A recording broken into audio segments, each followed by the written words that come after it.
they taped all of this stuff up. This is the connector for this one, which they had it going over the top of the transmission and then along the frame, where it was originally over on this side. So what I'm thinking is the wires for that oxygen sensor are taped up in this harness here, or they're up in there somewhere.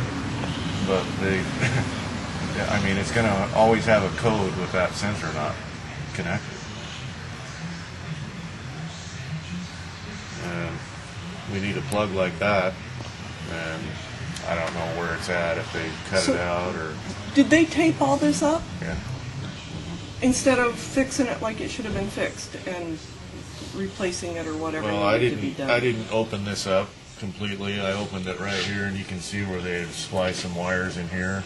But see, this is the thing, is if they would have known, if they would have saw 4 more wires, they probably would have said, hey, there's something else needs to be connected. So you know that thing's torn back in the harness. They're up there in the harness somewhere. Well, that tells me they don't know what they're doing to begin with.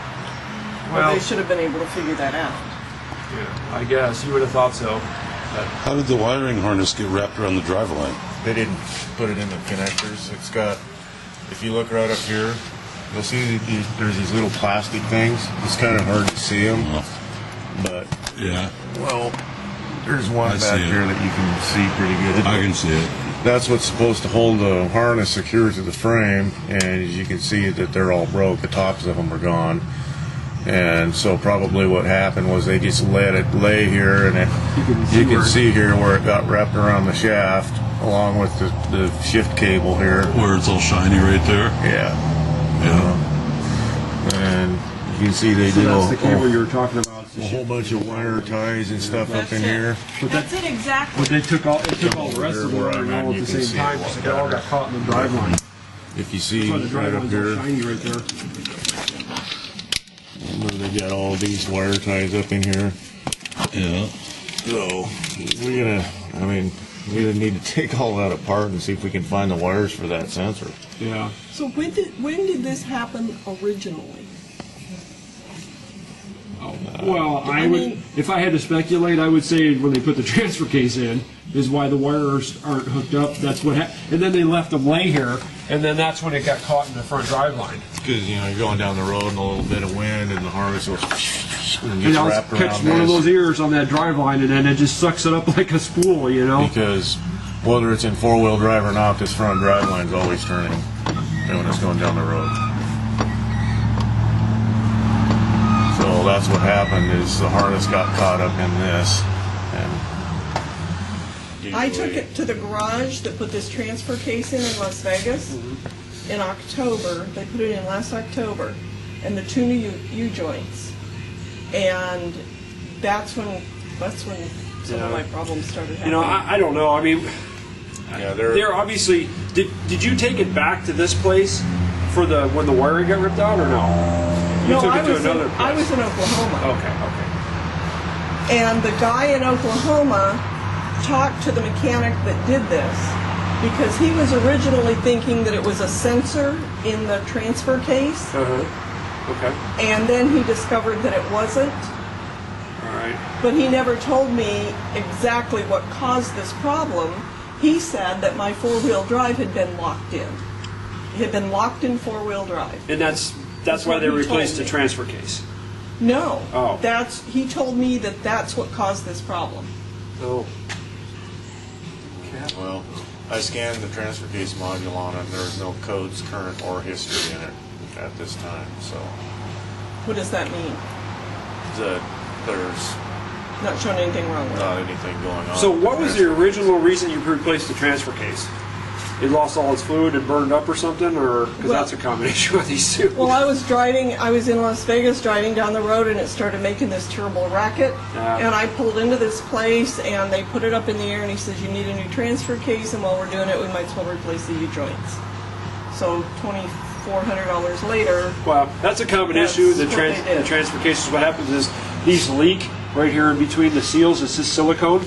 They leak, and then people don't ever service their transfer cases, and it leaks all the fluid out, and then you drive dry for who knows how many miles, and it just comes apart. Now that's a common issue, but yeah, as far as the wiring issue, that had to be when they took the transfer case out. I mean, you know.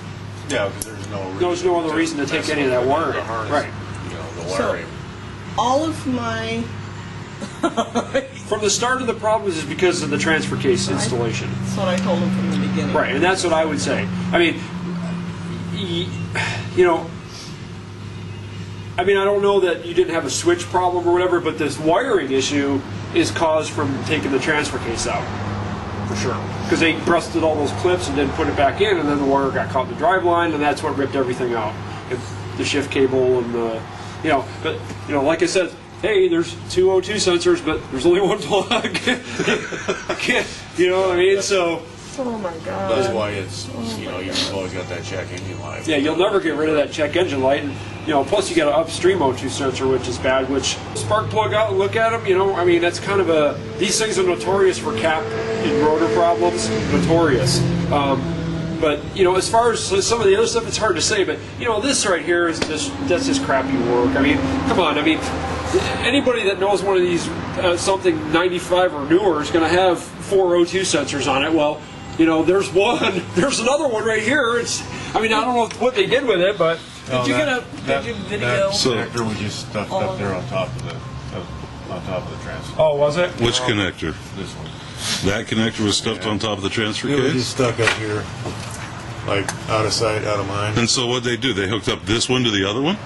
Well, they're both supposed to be hooked up, and now this is probably the one that got the least amount of damage. And so they ran it over to hook it up to this one because it has the most wire on it. This And then they laid it up in here, No, I took it all loose. It was going up over the top of the transmission, and then they had it running along the frame here, and it was in one of these connectors here. It actually was the only one that isn't broke. And then over here, and then plugged in. Right. Okay. So the wires for this one are Somewhere. yeah. And they're definitely not as long as they need to be. And there's 4 wires that they're missing. So. Yeah. So my problem started when they didn't rewire this or wire it correctly with the when they put the transfer case in. Yes. And then when the That's when your problems all started. Because if they wouldn't have left this laying loose, if they would have broke these clips, or they wouldn't have zip tied them back up there, because I mean they break. I mean, let's face it, the cars has some miles on it, and it's older. They're going to break, but you got to at least do something to try to secure them. We use zip ties. You know? I mean you got to have a package this big for cars nowadays because you have to zip tie stuff. But yeah, I mean that's the whole reason. That's what ripped your shift cable out and the wiring is because that wasn't clipped in there. That's that little clip right there. Yeah, I'm sure. I mean, you know, but like I said, all you can do is speculate on that. You can't. I mean, because you know, I mean. well, the proof is kind of here. I mean, my God. And then to top it all off, the people in Tulsa tape it up and stick this crap together and say, okay, you're done. Yeah. That's an issue. I mean, that's just a sloppy issue. I mean, that's not necessarily anybody's fault, but you know, they didn't cause the original problem, but they just weren't. They didn't have enough.